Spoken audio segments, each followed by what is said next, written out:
Mahler is an absolute master of the orchestra, and this comes not just from his work as a composer, but also from his position as a leading conductor, one of the world's greatest conductors at that time, working on both sides of the Atlantic. Hello, I'm Michael Downs. I am a conductor and musicologist, writer and lecturer on music. My main job is at the University of St Andrews in Scotland, where I direct a very busy musical programme there. I've been a lecturer for ACE Cultural Tours for 3 years now. I've led several tours in the East Neuk of Fife, very near where I live, and I'm now really looking forward to leading a tour to Amsterdam for the 2025 Mahler Festival. Mahler's connection with Amsterdam is perhaps more profound and more significant than his connection with any other city apart from Vienna. Mahler visited the Netherlands 5 times during the last decade of his life. And I think there's a case to be made that Amsterdam understood him better than anywhere.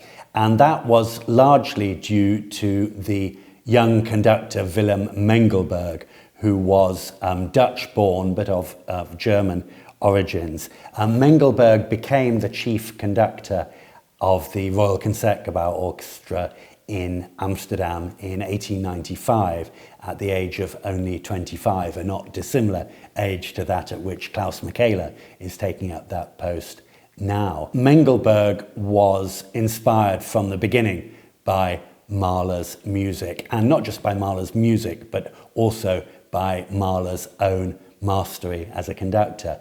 And so it was thanks to Mengelberg that Mahler made these repeated visits to the Netherlands. They became friends. Mahler stayed in the Mengelberg's house in Amsterdam during his visits to the city. What Gustav Mahler achieved in the last 7 years of his life is nothing short of astonishing. It's quite literally incredible. He wrote 4 great symphonies, 5 if you include Das Lied von der Erde as a symphony, as he himself did. They are all huge, both in terms of the forces they use and in terms of their scale. They are all incredibly original, and what astonishes me, I think, is that they're all so different from each other. The 7th Symphony has a particular connection with Mengelberg, with Amsterdam. The first of the 2 Nachtmusik movements, these unusual nocturnal serenades that Mahler inserts between the much bigger movements, was inspired by the visit to the Rijksmuseum that Mahler made on his first visit to the city, where he saw Rembrandt's Night Watch, and something about the colouring and the representation of the characters in that painting seems to have piqued Mahler's interest and inspired this most unusual of movements. While Mengelberg was rehearsing the Concertgebouw in the first Nachtmusik movement from the 7th Symphony, he explained to them that the music should be understood in terms of the sequence of visions that Mahler experienced as a result of seeing that painting. A nightly round, moonlight on the rooftops of the city, lovers whispering, the distant sounds of a herdsman's bells. After Mahler's death in 1920, Mengelberg mounted the first Mahler Festival in Amsterdam.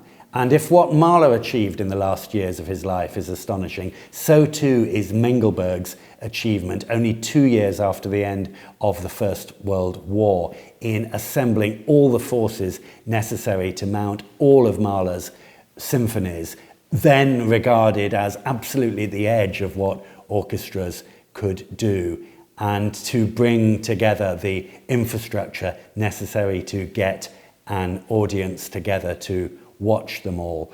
The 9th Symphony was performed by the Concertgebouw in May 1920, 9 years to the day after Mahler's death, and as a sign of respect for the composer, Mengelberg asks that the audience remain in silence rather than breaking into applause. One can only imagine how moving that occasion must have been.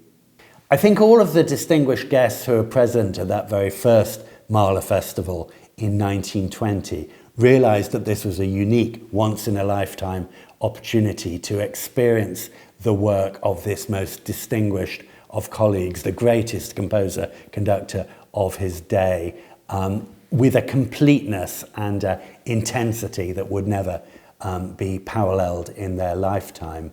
There has been one other Mahler Festival in Amsterdam since then. That was in 1995. And the event in 2025 that we're going to is only the third such festival, only the third occasion in Amsterdam where the world's musicians have gathered to pay tribute to this most extraordinary of musical creators.